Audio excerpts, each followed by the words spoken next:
Welcome back. The flood situation in Bihar and Assam continues to remain grim. In Bihar, the flood-affected districts have risen to 11. The rivers Gandak, Bagmati and Mahananda continue to flow above the danger mark. Meanwhile, in Assam, the death toll due to floods have touched 102. The NDRF and SDRF teams are continuing with rescue and relief operations in both states. Several states across the country continue to grapple with heavy rainfall and floods. In Bihar, the number of flood-affected districts has increased to 11. During the last 24 hours, flood water has spread in 18 panchayats of 5 blocks in Saran district.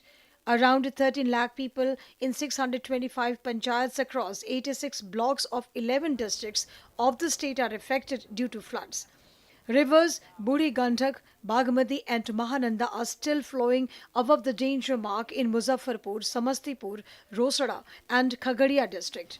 The State Disaster Management Department said that 1,36,000 people have been evacuated from flood-affected areas so far.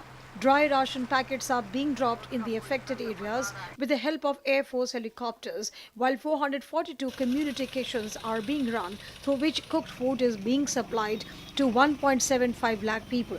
NDRF and SDRF teams are conducting rescue and relief operations in the affected areas. So total 11 जिला प्रभावित है, इसमें 86 blocks प्रभावित है। प्रभावित पंचायतों की संख्या बढ़कर 625 हो गया।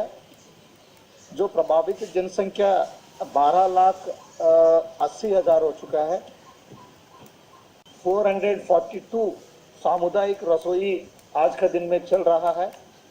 Light to moderate showers have been predicted across the state in next 24 hours.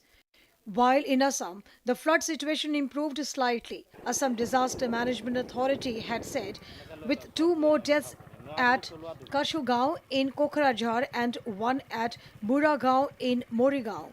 The death toll due to flood has touched 202. Nearly 25 lakh people are affected in 27 of the state's 33 districts in Assam. The floods triggered by heavy rains have inundated more than 2,265 villages in the state.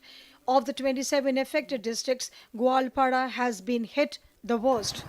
A total of 47,772 people have been taken shelter in 294 relief camps. While one school collapsed in Vishwanath district due to rising water level in the Brahmaputra river. In Uttar Pradesh, Chief Minister Yogi Adityanath conducted an aerial survey of the flood-affected areas of Shahjahanpur in Gorakhpur. The Chief Minister instructed the officials to continuously monitor the embankments so that dams remain safe. Besides, he also gave instructions to take strict action against the food, grain and ration mafia. He said that food distribution should be done under the supervision of a nodal officer to ensure that every poor get food. पहले से ही सतर्क हैं। गोरखपुर जनपद में 63 गांव हैं जो अब तक बाढ़ से आंशिक रूप से प्रभावित हुए हैं और कुछ पूरी तरह मैरूंड हैं। प्रशासन को पहले ही हर एक गांव में नाव उपलब्ध कराने, सभी पीड़ित परिवारों को खाद्यान्न उपलब्ध कराने, मेडिकल की टीम वहां पर स्थानीय स्तर पर तैनात करने और पशुओं के चारे की व्यवस्था के लिए भी पहले ही निर्देश दिए जा चुके हैं। प्रशासन पूरी तरह अलर्ट है। Meanwhile, parts of Delhi received light rain. The weather department has predicted more rainfall. The MET department has said that sporadic rains will continue in the national capital region till Monday. Thereafter, widespread rains are likely in northwest India, including Delhi NCR on Tuesday and Wednesday. Bureau Report, DD India.